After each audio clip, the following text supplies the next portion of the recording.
Hello students, जय Hind. UP PGT mathematics 2021 के booklet series सी का पार्ट 3 क्वेश्चन नंबर 36 है। 1 2 3 4 5 से 5 अंकों की संख्या बिना दोबारा आए इस प्रकार बनाई जाती है कि बनी संख्या 4 से विभाजित हो। इस प्रकार से संख्या बनने की प्रायिकता। तो इसमें कुल कितनी संख्या बनेगी 5 अंकों की? तो यन यस 5 अंकों से ये बनेगा फैक्टोरियल 5, मीन्स ये हो गया 120। और इस प्रकार की 4 से विभाजित हो, ये यनई कितना होगा? तो इसके लिए इस प्रकार से ऐसे दो अंक लास्ट वाले यदि 4 से विभाजित हो रहे हैं तो 5 अंकों की संख्या भी 4 से विभाजित हो जाएगी। इसके लिए लास्ट वाले को ध्यान दीजिए। यदि यहाँ 1 और 2 हो, बाकी 3 कोई भी संख्या हो, तो ये 4 से विभाजित होगी। इसी प्रकार यहाँ 2 4 हो, 3 2 हो और 5 2 हो, तो ये सारी संख्याएं, बाकी ये 3 अंक, ऐसे ही इनमें 3 अंक, ये सारी संख्याएं 4 से कट जाएंगी। तो 1 2 का स्थान फिक्स हो तो शेष 3 अंक से 3 स्थान को भरने का तरीका होता है फैक्टोरियल 3। और इस तरह ये प्रक्रिया 4 बार है, तो ये हो गया फैक्टोरियल 3 इंटू 4 मीन्स 6 इंटू 4, ये हो गया 24। और प्रायिकता पूछा है क्वेश्चन में, तो यनई अपान यन यस मीन्स 1/5। ऑप्शन डी सही है। इस इंटीग्रेशन का वैल्यू ज्ञात करना है। यहाँ यक्स इक्वल मान लें यदि अंडर रूट टी, तो डी एक्स इक्वल, दोनों साइड का डिफ्रेंशिएट कर दे, 1/2 under root T D T. और यदि x इक्वल 0 है तो t इक्वल भी 0 होगा, और x इक्वल इन्फिनिटिव तो t इक्वल भी इन्फिनिटिव होगा। इस तरह ये इंटीग्रेशन 0 टू इन्फिनिटिव से 0 टू इन्फिनिटिव ही है। e पावर माइनस इस x स्क्वायर को यहाँ t लिख सकते हैं, और dx यहाँ क्या हुआ 1/2 under root T D T. ऐसा क्यों माना गया है, इसको आप ध्यान से देखिए। 0 टू इन्फिनिटिव, ये 1/2 को बाहर लिख लेंगे, और ये जो अंडर रूट टी नीचे है इसको लिख सकते हैं टी पावर माइनस हाफ, ये ऊपर चला गया, और ये है e power minus t D T. और लास्ट में अब इसको लिख रहे हैं 1/2 0 टू इन्फिनिटिव। इस टी पावर माइनस हाफ को टी पावर 1/2 माइनस 1 ऐसे लिख सकते हैं, e power minus t D t. इस प्रकार से क्यों लिख रहे हैं? ये गामा फंक्शन होता है 0 to infinitive E power minus X और यक्स पावर n-1 dx। तो ये वैल्यू आता है गामा n का। तो यही फार्मूला यूज करेंगे। यहाँ हो रहा है 1/2, ये हो गया टी पावर, ये n-1 हो रहा है, इससे कंपेयर करिए, और यहाँ ई पावर माइनस टी है, तो ये आ गया फार्मूला में। n मीन्स होगा 1/2, और गामा 1/2 का वैल्यू अंडर रूट पाई होता है, और अपान 2, ये आंसर हो गया। ऑप्शन ए सही है। रेखा y इक्वल यक्स अक्ष तथा कोटियों x इक्वल 0 x इक्वल 2 के बीच के क्षेत्रफल को यक्स अक्ष के परितः घुमाया जाता है। तो इस प्रकार जनित ठोस का गुरुत्व केंद्र निम्न बिंदु पर है। ये x एक्सिस और ये y एक्सिस है। रेखा y इक्वल यक्स हो गया, x इक्वल 0 और x इक्वल 2, इसके बीच इसको घुमाया जाता है, तो ये आकृति बन रही है ऐसे, मीन्स ये शंकु हो गया, और ये ओरिजिन है 0 0, और ये है 2 0, 0 2 के बीच के भाग को घुमाया जाता है। गुरुत्व केंद्र निश्चित रूप से सामेट्रिक स्थिति है, जितना ऊपर उतना नीचे, मीन्स ये x अक्ष पर ही होगा, तो y निर्देशांक 0। और शंकु में पूरी ऊंचाई यदि h हो, तो ये फार्मूला होता है कि इस साइड से 3h/4 दूरी पर, इस साइड से 3h/4 दूरी होता है, मीन्स इस साइड से h/4। जहां इस क्वेश्चन में h इक्वल ये 2 दिया हुआ है, तो ओरिजिन से ये गुरुत्व केंद्र 3h और अपान 4 मीन्स ये हो गया 3/2, ये डिस्टेंस, और ये y निर्देशांक 0, तो 3/2 0, ऑप्शन बी सही है। यदि ओमेगा इकाई का एक घनमूल है जिसका वैल्यू 1 नहीं है तथा 1 plus omega whole power 7 equal a plus b omega, तो a square plus b square का वैल्यू ज्ञात करना है। इसको सॉल्व करने का तरीका है ये formula 1 plus omega square equal 0, तो 1 plus omega equal minus omega square, इसको लिख सकते हैं होल पावर 7, और राइट में है ए प्लस बी ओमेगा। अब ये माइनस ये आड है इसलिए माइनस ही हुआ, ओमेगा पावर ये हो गया 14 ए प्लस बी ओमेगा। इसको ओमेगा क्यूब पावर 4 लिख लेंगे, 12 हो गया, और इंटू ओमेगा स्क्वायर हो गया 14। इसको तो बस उतारते रहेंगे, ये 1 आया मीन्स ये हो गया omega square a plus b omega, minus omega square यहाँ से आ रहा है 1 प्लस ओमेगा, और ये ए प्लस बी ओमेगा। इस तरह दोनों साइड कंपेयर कर लेंगे तो ए 1 के इक्वल आ गया, और ये ओमेगा का कोफिशिएंट बी है, यहाँ ओमेगा का 1 है मीन्स ये बी इक्वल 1। ए स्क्वायर प्लस बी स्क्वायर पूछ रहा है, तो 1 का स्क्वायर प्लस 1 का स्क्वायर मीन्स 2, ऑप्शन सी सही है। मूलबिंदु से जाने वाले तथा निर्देशांक अक्षों पर 135 के अंतःखंड काटने वाले गोले का समीकरण। गोले का समीकरण X square plus Y square plus Z square plus 2ux plus 2vy plus 2wz plus D equal 0, जिसमें मूल बिंदु से जाने वाला है तो ये डी कांस्टेंट नहीं रहता है, और यहाँ 135 अंतःखंड है तो 2u equal -1, 2v equal -3, 2w equal -5, means X square plus Y square plus Z square minus X minus 3y minus 5z equal 0, option D सही है। माना भी अब क्षेत्र F पर एक परिमित b में सदिश समष्टि है तथा W भी का एक उप समष्टि है। यदि डायमेंशन भी इक्वल 5 तथा डायमेंशन W इक्वल 3 तो डायमेंशन W 0। ये W 0 ये उप समष्टि W का एनिहिलेटर होता है। ऐसी स्थिति में ये फार्मूला होता है कि डायमेंशन W प्लस डायमेंशन इस W का एनिहिलेटर दोनों को ऐड करने पर डायमेंशन V के इक्वल होता है। जहां डायमेंशन W3 दिया हुआ है, डायमेंशन W0 पूछ रहा है और डायमेंशन भी है 5, तो इस तरह डायमेंशन W0 होगा 5 माइनस 3 2, ऑप्शन ए सही है। इस अवकल समीकरण की कोटि एवं घात कितनी है? यहाँ पूर्णांक है, होल स्क्वायर कर देंगे दोनों साइड का, मीन्स k d2i अपन dx स्क्वायर का ये होल स्क्वायर हो गया, और ये 1 प्लस dy बाई dx का होल स्क्वायर, और इस तरह ये हो गया होल क्यूब।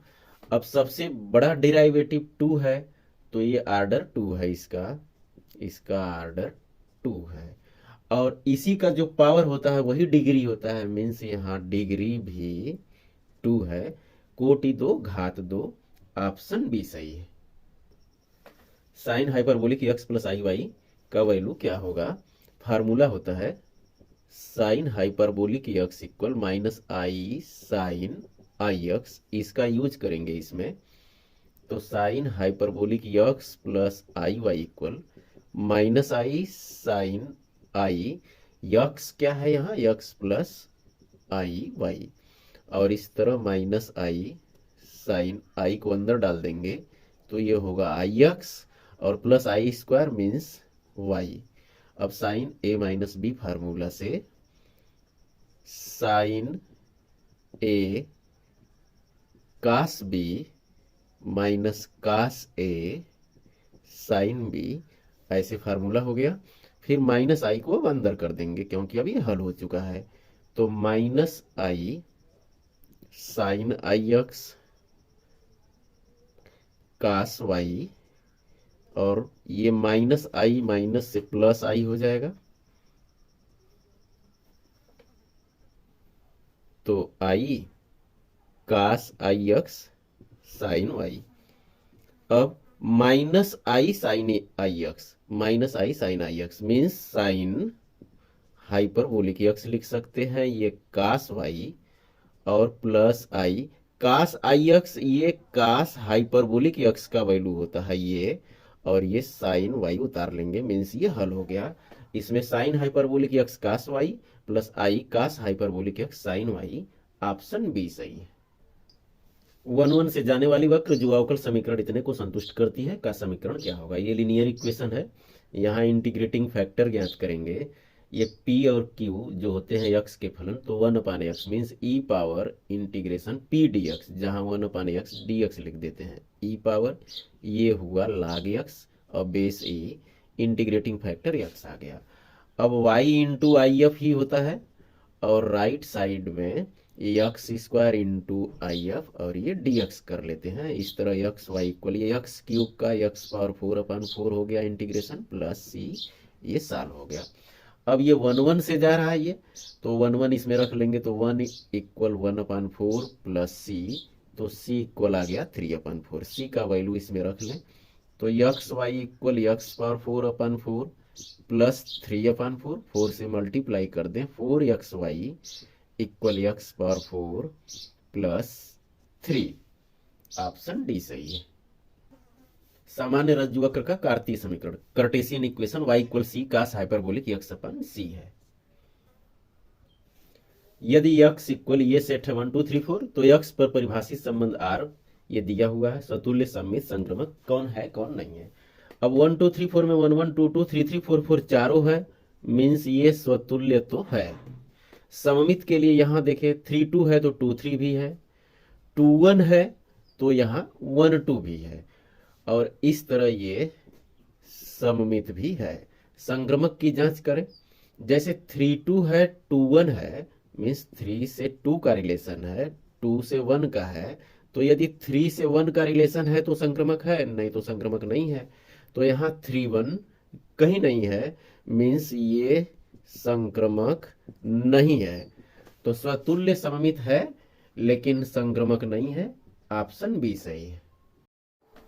यदि सम्मिश्र संख्या a1 a2 a3 इस प्रकार से है गुणोत्तर श्रेणी में, तथा सार अनुपात r इस प्रकार है, समेशन वर्ग k equal 1 to n a 2k - 1 और फिर k equal 1 to n a 2k + 2, जो कि ये दोनों इक्वल हैं लेकिन ये नॉन जीरो हैं, तो r के संभव मानों की संख्या है। अब k का मान 1 से n तक रख लें, तो ये a1 और इस तरह 2 रखेंगे तो a3 a5, ऐसे ही n रखेंगे तो a2n - 1 आ रहा है, और इस तरह इसको रख लें तो a4 आ रहा है 1 रखने पर, a6 a8, ऐसे ही डॉट डॉट, लास्ट में a2n + 2 आ रहा है। और अब रेशियो r ही है, दिया हुआ है फर्स्ट टर्म a1 है, तो सबको एक ही पद में a1 और r में बना लें, तो ये होगा a1। a3 को ये फार्मूला होता है ar पावर n - 1, तो इसको लिख सकते हैं a1 r², a1 r power 4, ऐसे ही ये हो गया a1 r पावर 2n - 2, और इसी तरह ये हुआ a1 r³ a1 r power 5 dot dot a1 r power 2n + 1 हो गया। लेफ्ट साइड में a1 कॉमन ले ले, तो 1 + r² + r पावर 4, ये हो गया r पावर 2n - 2। राइट में a1 r³ कॉमन कर दें, तो 1 + r² + r पावर 4, ऐसे ही dot dot, a1 r³ common है तो r पावर 2n - 2 हुआ। अब दोनों साइड से ये ब्रैकेट कैंसिल हो गया, a1 से a1 कैंसिल हो गया, मीन्स r³ इक्वल 1 आ रहा है। अब ये सम्मिश्र संख्या है, सभी संभव मानों की संख्या, तो r इक्वल 1 ओमेगा मीन्स 3 मान होंगे। ऑप्शन सी सही है। यदि b एक अवयव इस प्रकार है कि b² = b और a = i - b, तो निम्नलिखित में कौन सही नहीं है। इसमें b से राइट में दोनों में गुणा कर दे रहे हैं, तो देखिए ab equal ib means b या -b²। अब b² तो b है, मीन्स ab इक्वल 0 हो गया, और लेफ्ट से b का करेंगे तो ba इक्वल bib - b², फिर ये 0 हो गया, मीन्स ये भी सही है, भी सही नहीं बताना है तो इसको कैंसिल कर दे रहे हैं, इसको कैंसिल, क्योंकि ये दोनों सही है। अब a का इसमें मल्टीप्लाई कर दें तो a² और ia मीन्स a हो गया -ab, जबकि ab इक्वल 0 है तो a² = a, मीन्स ये भी सही है, इसको भी कैंसिल कर दें। निश्चित रूप से यह बी ऑप्शन सही नहीं है, ये आंसर हो गया। द्विघात समीकरण सरल रेखाओं का युग्म निरूपित करता है, तो इनके बीच की दूरी, इसके लिए फार्मूला होता है 2√g² माइनस AC अपान ए प्लस बी, जहां a इक्वल x² का गुणांक, b इक्वल y² का गुणांक, g इक्वल x के गुणांक का आधा और c एक कांस्टेंट 1। तो इसमें दोनों के बीच की दूरी पूछा है, तो इन दोनों रेखाओं के बीच की दूरी हो जाएगी 2√g² means 4 minus AC 1 upon a1 a plus b means 2। तो 2 ये 3 और ये 3 ये कैंसिल, ये हो गया दूरी 1a2। ऑप्शन सी सही। इस वक्र की अनंत स्पर्शियां क्या है? तो इसके लिए पहले वक्र को इस प्रकार लिख देते हैं, ये minus a² x² minus a² y² equal 0। अब x और y के उच्चतम घातों के गुणांकों को 0 कर देते हैं। तो चलिए y के उच्चतम घात ये और ये, इनके गुणांक है x² माइनस a² और इसको 0 कर दें तो x² equal a², x equal plus minus a।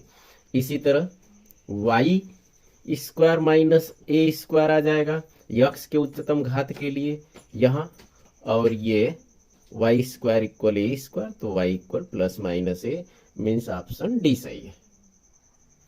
y equal दिया हुआ, ये वैल्यू ज्ञात करना है, इसको इस तरह लिख लेंगे। ये फार्मूला होता है cos inverse 4x³ minus 3x। अब cos inverse x equal x होता है, मीन्स 4x³ माइनस 3x आ गया है। अब इसको x के रिस्पेक्ट में डिराइवेटिव करेंगे तो ये 12x² माइनस 3 हो गया। d2y अपन dx² पुनः x के रिस्पेक्ट में 24x और ये 0 हो गया, और d3y अपन dx³ यार 24। ऑप्शन डी सही है। ये त्रिज्या तथा यम द्रव्यमान की एक वलय का जड़त्वाघूर्ण केंद्र से जाने वाली तथा इसके समतल पर लंबवत रेखा के सापेक्ष है। कितना जड़त्वाघूर्ण होता है? तो यम a²। ऑप्शन बी सही है। रेखा समूह y equal kx-1 k belongs to r की लंब कोणीय संच्छेदी का समीकरण क्या होगा? तो x के रिस्पेक्ट में इसको डिफरेंशिएट करेंगे तो ये k हो गया x का 1 और -1 का 0, और k इक्वल है क्या? ये y अपन x -1। ये जो कांस्टेंट है इसका वैल्यू लंब कोणीय संच्छेदी ऑर्थोगोनल ट्रेजेक्टरी के लिए -dx अपन dy लिख देते हैं, और इक्वल k का वैल्यू मीन्स y अपन x -1, और इस तरह ये आ गया x -1 dx इक्वल ये y dy, और ये माइनस भी यहाँ कर लें और दोनों साइड को इंटीग्रेट कर दें। तो -x से -x² अपन 2 माइनस से +1 हो गया, 1 का ये x हो गया, और इक्वल ये y² अपन 2, और किसी साइड में आर्बिट्री कांस्टेंट जोड़ दें। चलिए यहीं जोड़ दे रहे हैं, +c कर दे रहे हैं। 2 से मल्टीप्लाई कर दें तो ये हो गया 2c -x² plus 2x equal y², और इसको राइट में ट्रांसफर कर लें तो 2c इक्वल ये x², 2x राइट में जाएगा -2x, y² पहले से राइट में है। अब दोनों साइड में 1 ऐड कर दें, जिससे इन तीनों से ये बन गया, यहाँ कर दे रहे हैं x -1 का होल स्क्वायर हो गया, और ये प्लस y², और लेफ्ट साइड में 1 + 2c है, इसको हम c² लिख सकते हैं। ऑप्शन ए सही है। यदि एक 3/3 ऑर्डर का अवयव a के प्रत्येक अवयव को 3 से गुणा किया गया है तो नई बनी अवयव की सारणी कितनी होगी? यदि ये n ऑर्डर का हो और लैम्डा का a के प्रत्येक एलिमेंट में गुणा किया गया तो इसका डिटर्मिनेंट फार्मूला होता है λ/n डिटर्मिनेंट a। तो ये 3 ऑर्डर का है तो 3, और ये 3 से गुणा किया गया है तो 3, और ऑर्डर 3 है तो 3³ determinant a means 27 determinant a। Option D सही है। 3/3 ऑर्डर के सभी वास्तविक सममित अवयवों से बने सदिश समष्टि की बीमा है। तो सममित आव्यूहों की बीमा के लिए फार्मूला होता है n+1/2, जहां n आर्डर है।